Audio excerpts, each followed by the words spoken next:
Thank you.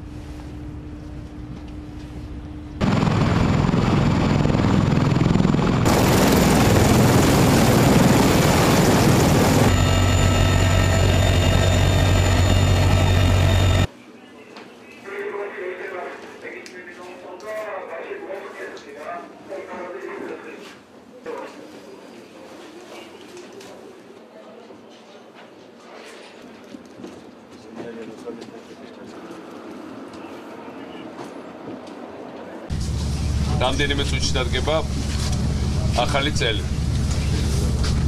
მე გადავწყვიტე რომ მე საერთოდ რამდენჯერმე შევხვედრი რომ ახალ წელს შეერაღებულ ძალებში შარშა ბათუმში ვიყავი ჩვენ ჯართან ერთად. ორჯერ ერთხელ ვაზიანის ბაზაზე ვიყავი, ერთხელ კიდე სხვა ნაწილში. მაგრამ ეს არის განსაკუთრებული ახალი წელი ჩემთვის, ისევე როგორც ქართული ჯგუფის დიდი ნაწილისთვის. ყველაზე მაგარ ქართველებთან, ყველაზე რთულ ადგილზე ქართველებისთვის ჩვენთვის თქვენთან ერთად ყოფნა ეს არის განსაკუთრებული პატივი და განსაკუთრებული პრივილეგია თითოეულ ჩვენგანისთვის. აქ ხართ მართლა ბიჭები, რომელთაც თქვენი ოფიცრების და სერჟანტების და რიგითების, რომელთაც მართლა ძალიან ბევრი გაქვთ ნანა. აქ არიან ახალგაზრდები, რომელიც 21, 22, 23 წლის შეიძლება იყოს და ვიღაცას თქვას თელი ცხოვრება ქონდეს ნაცხოვრები და ამ 22 წლისას ბევრად მეტი ქონდეს ნანახი და გაკეთებული ცხოვრებაში თავის ქვეყნისთვის და თავისი გამოცდილებისთვის, საკუთარი თავისთვის. მე ვიცი რამდენი ოპერაცია ჩაატარეთ, რომლის შესახებაც სამწუხაროდ საქართველოს ცოტა რამ იციან და ძალიან ცუდია რომ ცოტა რამ იციან.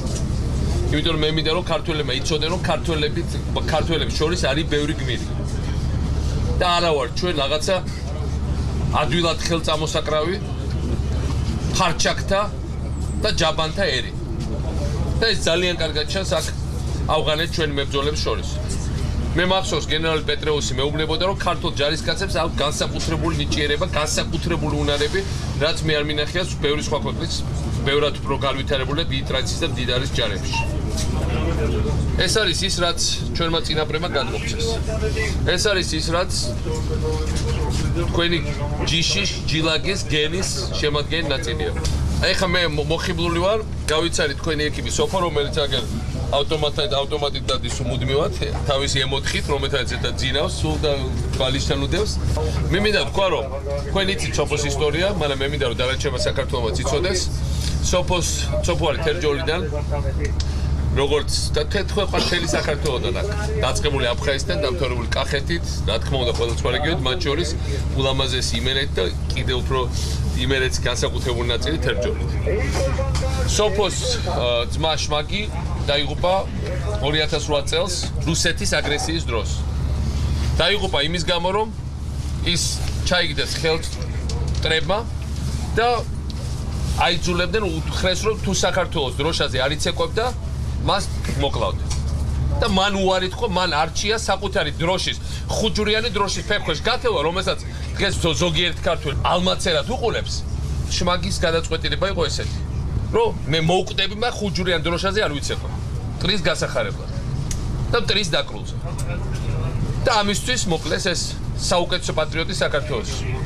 ამას იმიტომ რომ სოფომ გადაწყვიტა, რომ სამოქალაქო პროფესიიდან წასულიყო, თავის ძმის ადგილი შეეცვალა შეერაღებულ ძალებში, ემსახურა იმავე ბრიგადაში და შემდეგ თქვენთან ერთად აღმოჩნდა ავღანეთში. აი ესეთი გოგოები რო ყავს საქართველოს არ უწერია გადაშენება მართლა. და ასეთ ადამიანებზე დგას ჩვენი ქვეყნის განსაკუთრებული პატრიოტიზმი. მე არ შემიძლია არ მოვიხარო მართლა ქედი ამ გოგოს წინაშე და იმ მათ წინაშე ვინც ის გაზარდა ბიშოპშობლები, მისი ძმა ვინც გაზარდა და კიდევ ვისაც გაზდიან საქართველოში ასეთებს. ეს ზოგადი ლაპარაკია რომ ჩვენ გმირები გვყავდა და კიდევაც დაიზრდებიან და ასე შემდეგ. აი ეს არის გმირი და თითოეული თქვენგანი ხართ გმირები. ვინც აქ იბრძვით ესე მაგრა და ვინც სამშობლოსთვის აკეთებთ. თქვენ რო არ ყოფილიყავით. ჩვენი შეერაღებული ძალები რო არ ყოფილიყო თავის დროზე მაგალითად ერაყში 2008 წელს ამერიკა ფლოტს არ გამოაგზავნიდა ჩვენ დასახმარებლად. თქვენ რო არ იყოთ აქ ძალიან ადვილი შესაძლებელი ვიქნებოდა ჩვენი მტრისთვის რომელსაც ჩვენ ჩასაფრებულია და კბილებს ილესავს საქართველოს გასანადგურებლად. მე მინდა თითოეულ თქვენგანს გუსურვობ ბედნიერება, დიდხანს სიცოცხლეს, სახლში მშვიდობიანად დაბრუნება, იმიტომ რომ ამას გისურვებ მთელი საქართველო და სოფოს თამადობით გაუმარჯოს ჩვენ შეიარაღებულ ძალებს.